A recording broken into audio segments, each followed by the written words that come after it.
कैसे हो आप लोग? ठीक तो चलो ठीक हो, एटलीस्ट बहुत बढ़िया है। आज हम शुरू करेंगे सुपरपोजिशन प्रिंसिपल, करंट के सुपरपोजिशन प्रिंसिपल के बारे में हम आज समझेंगे कि ये क्या होते हैं। आप लोगों को एक चीज़ बता दूं कि जो कुछ भी पढ़ते हैं आप ना, उसे पीछे से रिवाइज करते रहें, वरना होता क्या है ना, भूल जाएंगे तो फिर गड़बड़ हो जाएगी।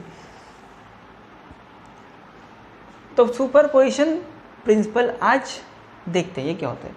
तो मान लेता हूँ कि सुपरपोजिशन पहले तो यूज होगा कब, तो सुपरपोजिशन यूज करने के एक मैं बता दूँ कि कोई सर्किट है, अगर कोई, पहले तो लिख लूँ,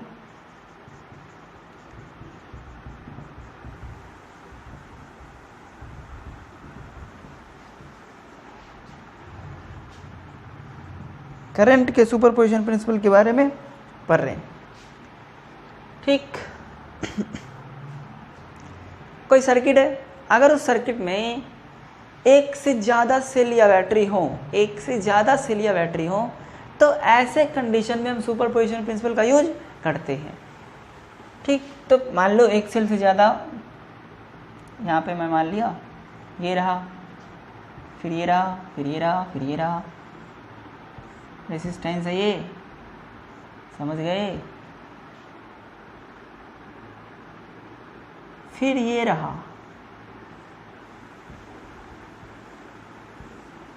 दो बैटरी लगा दिया हमने, लगाया नहीं, लगाया ना, दो बैटरी लगा दिया। तो ऐसे कंडीशन में सुपरपोजिशन प्रिंसिपल को यूज करते हैं। तो superposition principle of current is used when two or more cells or batteries are used in a circuit. सीधा लिखो, used when two or more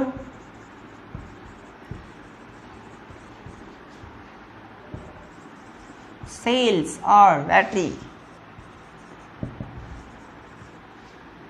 are used। कब यूज होता है ये? जब दो या दो से ज़्यादा सेल बैटरी सर्किट में दिखे। अब पता चला, हाँ भाई यहाँ पे यूज करना है। अगर मान लो किसी भी एक रेसिस्टर से, लेट अस सपोज इस रेसिस्टर से बात कर लूँ मैं, this is V1, this is V2, तो ये दो रेसिस्टर मैंने लिया। तो किसी रेसिस्टर से अगर करंट पूछा जाए, मेनली यहाँ पे करंट और वोल्टेज को मेजर करने के लिए यूज़ होता है, करंट को भी और वोल्टेज को भी। वोल्टेज में भी यही चीज़ें हो जाती है। तो मान लो इसमें करंट आ गया, मान लो इसमें हमने करंट निकाल लिया, तो इसमें अगर करंट निकाल पाया तो इसकी अगर पोटेंशियल डिफरेंस पूछा जाए तो इसकी करंट से इसकी आर को मल्टीप्लाई कर देंगे तो हो जाएगा, सिंपल। तो वो बातें सेम हो जाती है। सुपरपोजिशन में करंट और वोल्टेज को फाइंड आउट करने के लिए यूज होते हैं। Used when two or more cells और बैटरी आर यूज्ड, ठीक। और किसके लिए यूज होता है? टू कैलकुलेट, किसके लिए? To calculate current and voltage drop, किसी के अक्रॉस, किसी भी रेसिस्टर के अक्रॉस करंट यानी तो वोल्टेज को, यानी पोटेंशियल डिफरेंस को मेजर करने के लिए यूज होता है। अब मान लो मैं थोड़ा समझा दूं कि भाई अगर इसमें करंट निकालना हो, अगर अभी इसको ऑपरेशन कैसे करूं, ऑपरेशन यानी कि वर्क कैसे होता है, ये वर्क भी तो समझना है ना। तो इसमें वर्क कैसे होता है ये देखना है।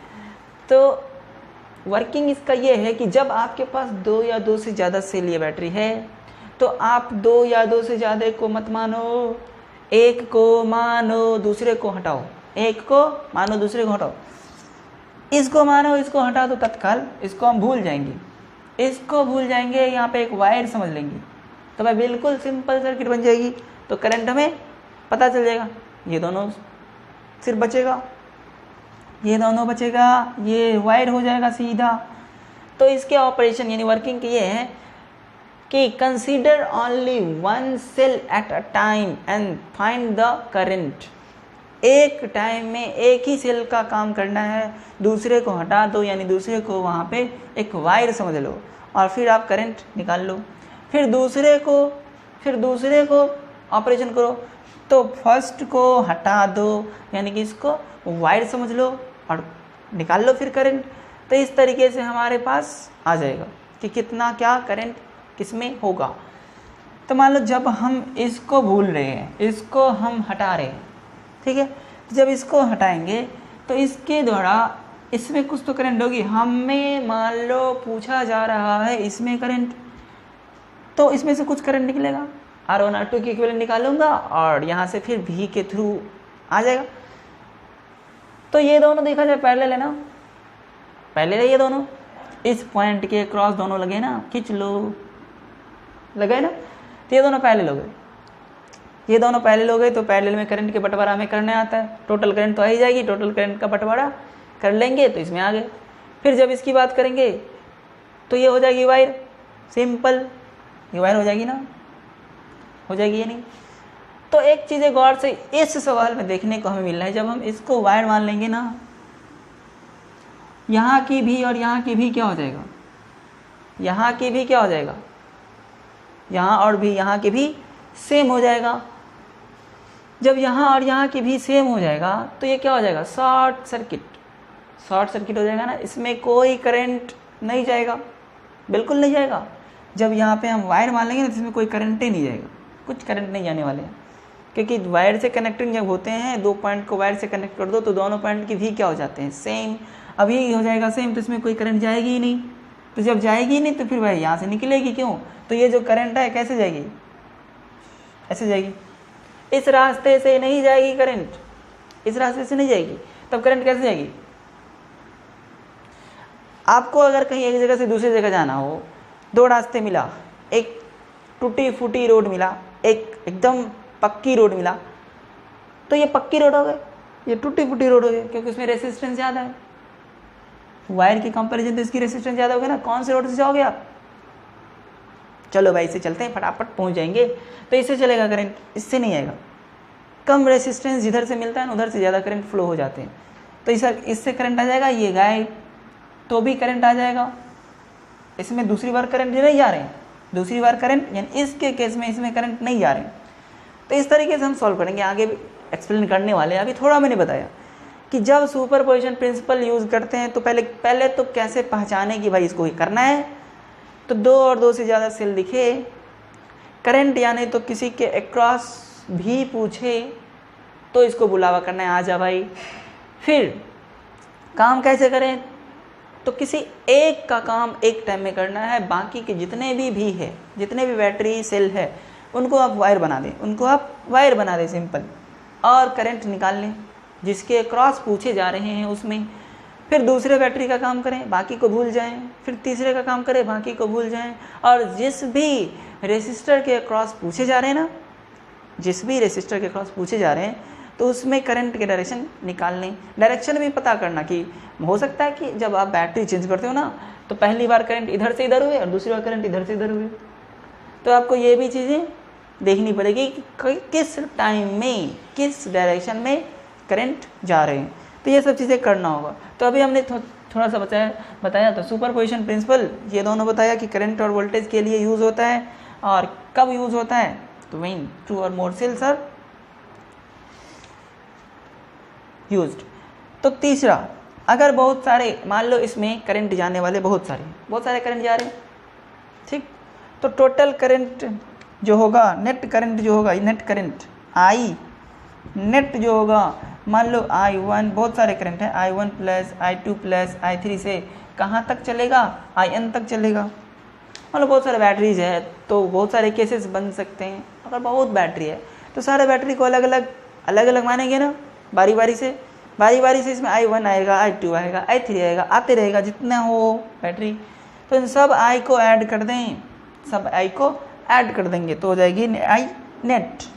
तो ये होते हैं I का सुपरपोजिशन मतलब कि सीधा ऐड करो। अगर वो वेक्टर होगा तो वेक्टोरिकली ऐड होता है, और अगर वो स्केलर होता है तो स्केलर एडिशन से ऐड होता है, भी ऐसे ऐड हो जाएगा। समझ में आ रहे हैं? हाँ, तो जरा इसको नोट करो।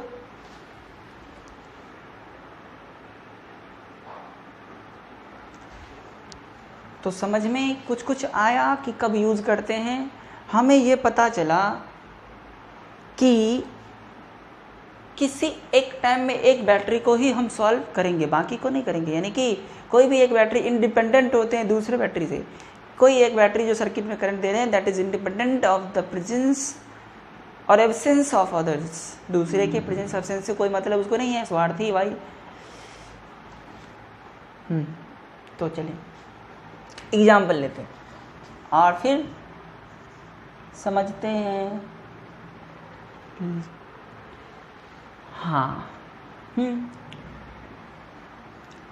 ये लो, ये लो, ये लो, ये लो, ये लो। हाँ, इसमें लगा दिया हमने कोई रेसिस्टेंस। समझ आया? लेट अस सपोज दैट भी ये मान लेता हूँ कितने का, 6 वोल्ट का, 6 वोल्ट का, एंड ये मान लेता हूँ 4 वोल्ट का, और ये मान लेता हूँ 2 ओम का। समझ में आ रहे? 2 बैटरी दिख रहे हैं या नहीं? हालांकि यहाँ पे डायरेक्ट भी निकाल सकते हैं। तो पहले हमें सुपरपोजिशन प्रिंसिपल समझना है। सुपरपोजिशन प्रिंसिपल तो समझना है ना पहले। चलो सुपरपोजिशन करते हैं। भाई 2 बैटरी दिख रहा है, किसी एक को ही एक टाइम में लगाना है, किसी एक को एक टाइम में लगाना है। चलो लगा लो। यानी कि पहले ये बता दो, इस this circuit is equivalent to circuit, this circuit is equivalent to 2 circuit that I am going to draw. एक है बैटरी 6 वोल्ट का, तो लगा लो, ये रहा। अब प्लस दूसरे वाले कितने हैं, 4 वोल्ट का, ये लगा लो। समझ में आए? समझ में आए? अरे बोलो तो। 6 वोल्ट, 2 ओम, 2 ओम। मैंने दोनों को अलग अलग लगा लिया, यही करना था, कर लिया। दोनों में लगाओ, निकालो तो करंट कितना है। मान लो हमें इसमें करंट पूछा जा रहा था I बराबर वाट, I बराबर वाट। तो हमने सॉल्यूशन में इसको अलग इसको अलग कर लिया। एक बैटरी को एक बार में करना है भाई, बाकी से हमको मतलब ही नहीं है भाई, है तो है। तो ये किया 2 में। इसमें निकालो, इस केस में मान लेता हूँ I1 है और इस केस में मान लेता हूँ I2 है, और हमें निकालना है इसमें जाने वाली करंट। इस केस में भी निकालूंगा, इस केस में निकालूंगा, दोनों को ऐड कर दूंगा तो हमारे करंट आ जाएगा। I1 I2 I3 I4 सब कर देना लास्ट में।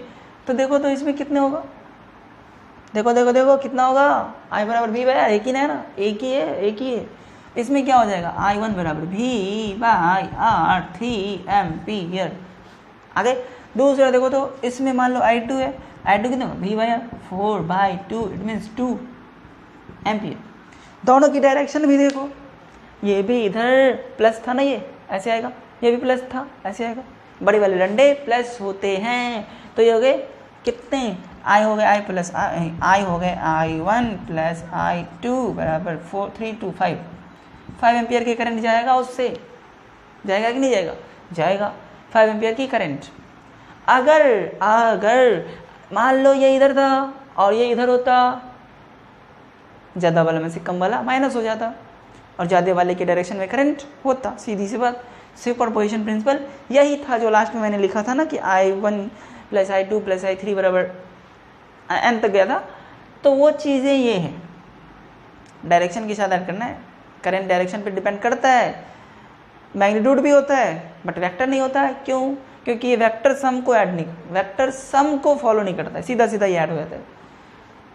तो इसको एक्चुअली में टेंसर कहते हैं, करंट को एक्चुअली में टेंसर कहते हैं। आप लिख लो टेंसर, जो हमारे सिलेबस में नहीं है, लेकिन स्केलर वेक्टर तो है, तो उसको हमारे सिलेबस के हिसाब से उसे स्केलर कह देते हैं, लेकिन एक्चुअली में ये टेंसर क्वांटिटी है, 3rd टाइप में। ये हो गया। हाँ, ये तो हमारे प्रिंसिपल ऑफ सुपरपोजिशन से हुए जो हमने अभी समझा था। लेकिन अगर डायरेक्ट करा जाए, तो देखो तो दोनों सपोर्ट कर रहे हैं बैटरी, प्लस माइनस सपोर्ट कर रहे हैं ना, अपोज तो नहीं कर रहे, सपोर्ट कर रहे हैं। तो 6 4 10, तो 10/2 5, सीधी सी बात, 10/2 डायरेक्ट क्या आ जाएगा इसमें, डायरेक्ट आ जाएगा 10/2, इट मीन्स 5 एम्पियर। लेकिन सुपरपोजिशन प्रिंसिपल समझना भी तो है, छोटा है तब ना बन गया, अगर बड़ा रहेगा तो वो चीज़ें अब थोड़ा बड़ा में चलेंगे, थोड़ा बड़ा में, नॉट डाउन। नेक्स्ट सवाल हमने लिखा है, थोड़ा दिमाग लगाओ, आपको तो बहुत दिमाग है ना, लगाओ। क्या ये पता चल रहा है कि सुपरपोजिशन प्रिंसिपल लगाना है, चल रहा है, 2 बैटरी है तो लगाना है। हमारे पास इसमें करंट पूछे जा रहे हैं, इसमें करंट पूछे या इसके क्रॉस भी पूछे तो करंट तो निकालना ही पड़ेगा, तो वही फाइंड आई पूछा है। अब क्या करूं, हमारा अकल कहता है कि भाई एक बार में एक ही बैटरी को हम कंसीडर करेंगे, दूसरे को भूल जाएंगे, यानी दूसरे को वायर बना देंगे। बना दो वायर, लो इसको हटा दो, तो this figure is equivalent to 2 figures, this figure is equivalent to 2 figure. Let us suppose this this this this this this this this this हुए या नहीं हुए, बैटरी गया। ये 6, ये 3 ओम क्या है, इसमें करंट पूछे जा रहे हैं। दूसरा बैटरी, दूसरा वाला करो, इधर से करो, इसको हटा दो। अब ये गया, ये गया, ये गया, ये 6 आई 3 है ना, ये 3 इसमें करंट पूछे जा रहे हैं, बुझ रहा है ना। हाँ ये कितने के थे, 15, ये कितने के थे, 30, लिख दिया। अब दिमाग लगाता हूँ, 2 है हमारे पास, लूप सिस्टम भी लगा सकते हैं, लूप लॉ, मेश रूल इसको कहते हैं, किरचॉफ्स लूप लॉ। इसमें लगा लूँ, इसमें लगा लूँ, फिर इसमें लगा लूँ, इसमें लगा लूँ, तो करंट आ सकता है। अभी एक काम करता हूँ, डायरेक्ट निकालता हूँ, डायरेक्ट अगर देखता हूँ दोनों मेथड से कर लूँगा। देखो तो ये दोनों पैरेलल है या नहीं, है ना, पैरेलल, तो पैरेलल है। चलो तो कितने जाएंगे ये, इसको हटा दूँ, अगर हटा सकता हूँ, हटा अगर दूँ तो कितना बन जाएगा, ये पैरेलल में 3/2 हो जाएगा, तो हटा दो। मेरे पास तो फैसिलिटी है, तुम्हारे पास कैसे होगा। तो ये 3/2 हो गए, कॉपी में कैसे मिटाओगे, ये 3/2 हो गया। लेकिन आपको दूसरी फिगर तो खींचनी पड़ेगी, यानी तो बिना फिगर खींचे आप डायरेक्ट लिख सकते, दिस, दोनों के इक्विवेलेंट का कुछ नेमिंग कर दो तो आ जाएगा। 3/2 ही हो गए। अब ये कितने हो गए सीरीज में, अब ये सीरीज में तो कितने हो गए, 7.5, है ना, दोनों ऐड हो गए। तो फाइनल इक्विवेलेंट इसमें आर हो गए, आर इक्विवेलेंट यानी कि आर हो गए 7.5, 6 and 1.5। तो I बराबर V बराबर 15/7.5, इट मीन्स 2 एम्पियर। समझ में, 2 एम्पियर यानी कि 2 एम्पियर इधर से निकलेगा, 2 एम्पियर निकलेगा। तो इमेजिन करो जरा, 2 एम्पियर अगर निकलेगा तो यहाँ पे तो कुछ तो इधर जाएगा, कुछ इधर जाएगा, जाएगा ना। इमेजिन तो हमें इसमें करना है भाई, 2 एम्पियर निकला है ना, इसमें कितना जाएगा, पूरा का पूरा इसमें थोड़ा ना चला जाएगा, उधर भी तो जाना है ना। और अगर ये दोनों आर सेम है, दोनों आर सेम है, तो ये जो 2 एम्पियर आए हैं और दोनों पैरेलल में भी है, पैरेलल में भी है, आर भी सेम है। पैरेलल में अगर रेसिस्टर्स सेम हो तो सेम करंट जाएगा। हालांकि हमने पढ़ा है कि पैरेलल में भी सेम होते हैं, लेकिन अगर रेसिस्टर्स इक्वल हो, यानी रेसिस्टेंसेस इक्वल हो, तो उसमें आई भी सेम होता है, सेम हो जाता है। तो दो जो आए हाफ हाफ हो जाएगा, यानी कि इसमें कितने एम्पियर चले गए भाई, इसमें चले गए 1 एम्पियर, बाद में काम आएगा ये 1 एम्पियर, इसी में निकालना है ना मुझे। तो ये जो 2 एम्पियर गए, 2 एम्पियर गए, तो 1 इधर गया और 1 इधर गया, फिर 1 इधर आया, 1 इधर से आया, तो 2 एम्पियर फिर वापस चला गया। आपको ये चीज़ें क्लियर हुआ, 2 आया, 2 एम्पियर आया, एक दोनों रास्ते में चला गया, और यहाँ पे आने के बाद फिर 2 वापस बैटरी में चला गया। दूसरी फिगर को देखा जाए, दूसरी फिगर को जब देखा जाए तो ये दोनों क्या हो गए, पैरेलल, 6 और 3, 6 3 क्या है, पैरेलल है ना। इस दोनों पॉइंट को पकड़ के खींचा जाए तो पैरेलल हो जाएगा, है कि नहीं? दोनों पैरेलल, यानी इसको उठा के यहाँ पे भी रख सकते हैं ना, देखो इसको उठा के यहाँ रख दो, बिल्कुल दिख जाएगी पैरेलल। 6 3 का कितना हो जाएगा 2। हमारे पास तो फैसिलिटी है, फैसिलिटी का यूज़ किया जाए, फैसिलिटी का यूज। 6 3 का कितना होता है 6 × 3 = 6 + 3 यानी 2। ये कितने हो गए 2 के हो गए, 2 ओम के। देखो तो इक्विवेलेंट कितना हो गया 3 2 5, 3 2 5। तो R हो गए हमारे पास 5 ओम। तो I हो गए कितना, इसका नाम कुछ दे देता हूँ, ये I ही है ना, पूरे I है। इस केस में I कितने हो गए V/R 35 5, कितने हो गए 35 5, 6 एम्पियर। यानी कि ये 6 एम्पियर दे रहा है। दूसरी केस में गौर से देखना पड़ेगा, 6 एम्पियर दे रहा है, इसमें तो 6 जाएगा ना। अब बताओ इस दोनों में तो बराबर है नहीं जो आधा आधा हो जाए, अलग अलग है। हमें पैरेलल में करंट का बंटवारा करने आना चाहिए, पैरेलल में करंट का बंटवारा करना आना चाहिए, तो करो।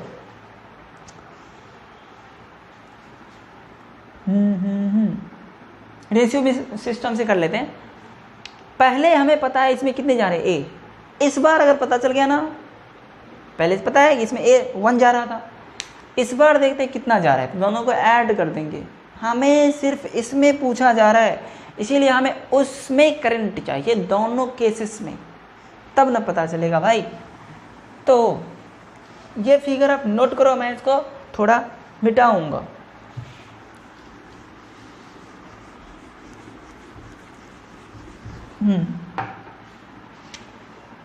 ये था 6, ऐसे ऐसे ऐसे ऐसे ऐसे,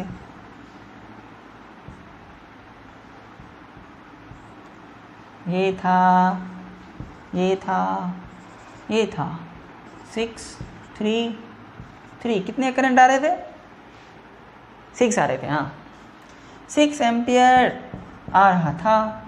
तो 6 इसमें कुछ इसमें कुछ, तो पैरेलल में क्या होते हैं भी सेम होते हैं, पैरेलल भी सेम आई अलग अलग, तो इसमें आई हो जाएगा, यानी कि मान लेता हूँ इसमें कुछ मान लो कुछ कुछ I1 मान लेता हूँ, और इसमें तो हमने क्या माना था, तो कुछ मान लो ना, छोड़ो ना, I2 मान लेता हूँ, I2 मान लिया इसमें।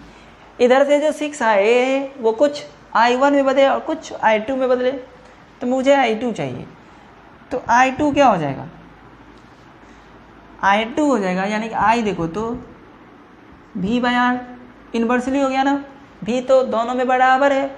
ये चीज़ आपको याद होनी चाहिए, मैंने पहले ही बता दिया है कि किसको, यानी कि करंट को कैसे बांटते हैं पैरेलल में।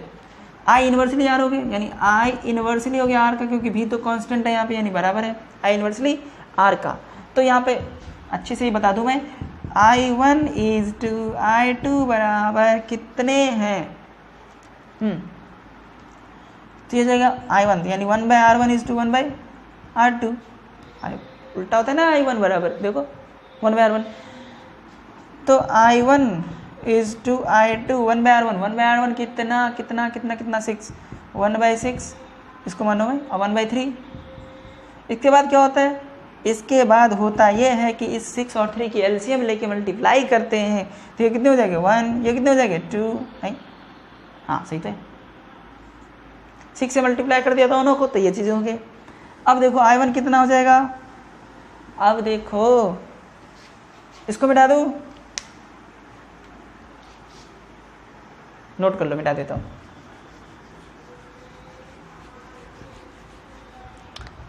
हाँ I1 1/3 इंटू क्या क्या क्या क्या कितने करंट आ रहे थे, I निकाल लेना, तो टोटल I से मल्टीप्लाई होता है। अच्छा V का बंटवारा करते हैं तो टोटल V से मल्टीप्लाई होता है।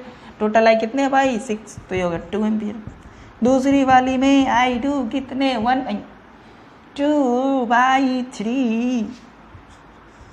2/3 इंटू 6 कितने होगा भाई 4 एम्पियर। देखो तो 2 4 6 सही तो है।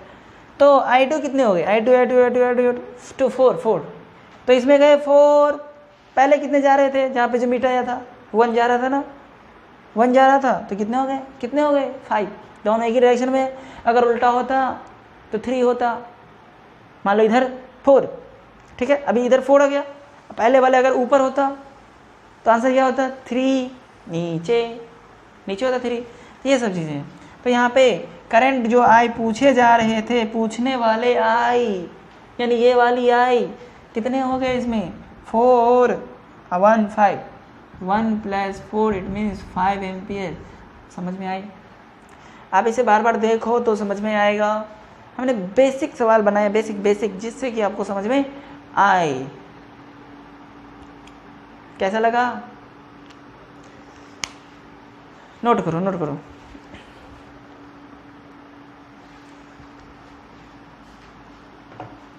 ठीक है। मैं वही सवाल आपको फिर से दूसरे मेथड से बता रहा हूँ जिससे कि आप अच्छे से समझ पाएँ। अब हम लगा रहे मैश रूल यानी लूप रूल यानी किरचॉफ्स लूप लॉ को लगाएंगे, तो उसे भी समझें। 2 लूप है ना हमारे पास, है कि नहीं है? 2 लूप है तो हम लगा सकते हैं आसानी से लूप लॉ, इधर वाले में। चलो इस वाले में देखो, मान लो पहले तो करंट को देख लो ना कि किस वायर में यानी किस आर से कितने जा रहे हैं। लेट अस सपोज इसमें I1 जा रहे हैं और इसमें मान लेता हूँ I2 जा रहे हैं। सही है, I1 आए I2 आए। इस वाले मान लो इसको भूल गया तो इस वाले में जो I2 गए वो कहाँ चले जाएगा, बैटरी में। और इस वाले में से जो I1 आ रहे वो ऐसे कहाँ चले जाएगा, यानी कि इस वाले से दोनों जा रहे हैं। I1 को भी जाना पड़ेगा क्योंकि बैटरी तो जाना है ना। सबको अपने अपने घर जाने के लिए इस रास्ते से जाना ही पड़ेगा, यानी कि I1 को भी इसमें से जाना ही पड़ेगा और I2 को भी इसमें से जाना ही पड़ेगा। यानी कि इसमें कितना चला जाएगा, I1 + I2। फिर जब ये I1 + I2 यहाँ पे आएगा तो चलो भाई, मेरा घर तो इधर है, मैं तो इधर जाऊँगा, यार तू इधर जा, तुम्हारा घर तो इधर है। तो किसका घर किधर है, I2 का घर इधर है। I2 इधर चले गए, I1 दोनों दोस्त बिछड़ गए, इधर आ गया I1, इधर आ गया I2। दोनों में हमने करंट के बंटवारे कर लिए। अब हम करते हैं रूल को अप्लाई। मान लेता हूँ इसको, इसमें ऐसे लगा लेता हूँ, ऐसे करंट जा रहे हैं ना, और इसमें ऐसे करंट जा रहे हैं। तो अप्लाइंग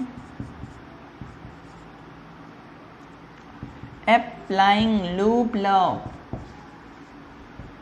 इन लूप 1 क्या देता हूँ, अरे ये तो गड़बड़ हो जाएगी।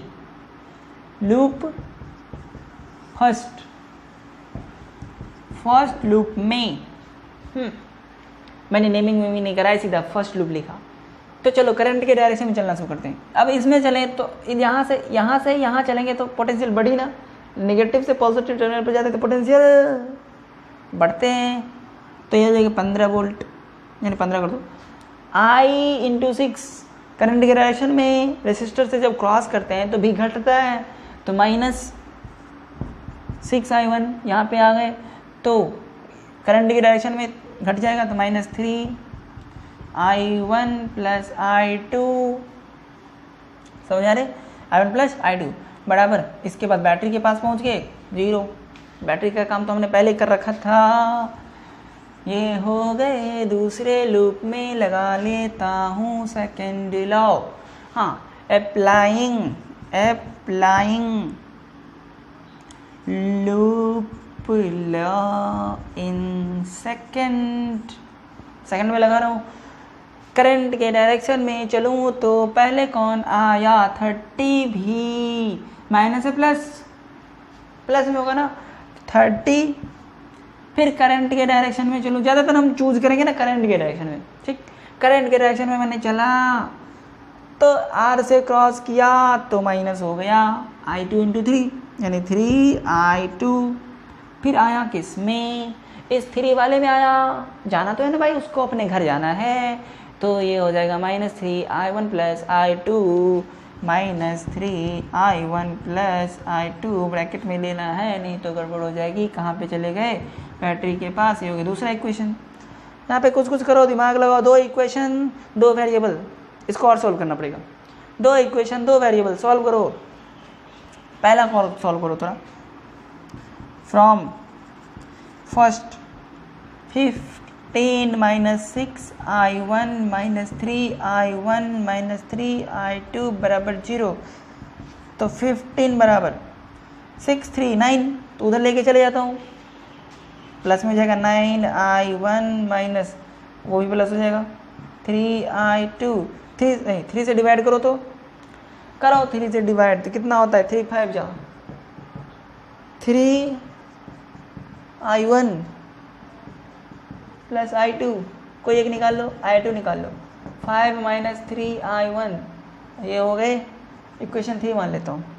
अब यहाँ पे भी हम इसको छोटा कर सकते थे, मैथमेटिक्स है बेसिकली, इसमें कुछ नहीं है। फ्रॉम इक्वेशन 2 कितना है 30 - 3i2 - 3i1 - 3i2 बराबर 0। 30 - 3i2 3i2 6i2 - 6i2 - 3i1 बराबर 0। इधर नोट करो, मैं रब भी करूँगा। अगर नोट करने में दिक्कत हो ना तो स्क्रीनशॉट भी ले लो, ये भी चलेगा, बाद में नोट कर लेना। लेजी इंसान, चलो लेजियो।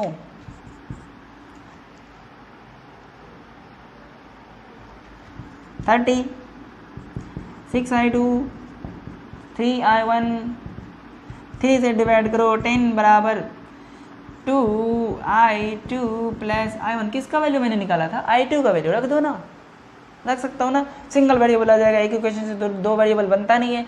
i2 का वैल्यू रख दो, 10 बराबर 2i2 के वैल्यू क्या हो जाएगा 5 माइनस 3i1 प्लस i1। 10 बराबर 10 माइनस 6i1 प्लस i1। 10 इधर ले लो, तो 10 माइनस 10, 10 माइनस 10, कैलकुलेशन तो सही है ना, देखो तो 10 बराबर कितने हुए 10 minus 10 minus 6 plus 1 minus 5i1, 0 बराबर माइनस 5i1, तो i1 कितने हो गए 0, i1 0, यानी कि इसमें कोई करंट जा ही नहीं रहा है। i2 निकाल लो, तो 5 माइनस 3i1, तो i2 कितना हो जाएगा, i2 उसमें रख लो, तो i2 हो जाएगा 5 माइनस 3i1 यानी कि 5 एम्पियर। i2 हो गए 5, i1 हो गए 0, तो इसमें कितने जा रहे 5 प्लस 0 यानी 5, 5 था ना, देख लो, देखो 5 था, 5 ही आया, इसमें भी 5 जा रहे। अब इमेजिन करो, जब हम इसको तोड़े थे ना, इसमें से इधर से जा रहा था 1 पिछले प्रोसेस में, फिर जब इसको कंसीडर किए थे तो इधर जा रहा था 1, तो सच में इधर इसमें कितना होगा 0 ना, 1 इधर से 1 इधर से, सच में 0। ये चीज़ें प्रूफ हो गई, यहाँ पे भी सच में 0 था। इसमें से इसमें 5 आ रहे थे पहले भी, पूरी की पूरी 5 इधर ही जा रहे हैं। इसमें कुछ करंट नहीं है, वो देखने के लिए, इसमें कोई करंट जाने वाले नहीं है,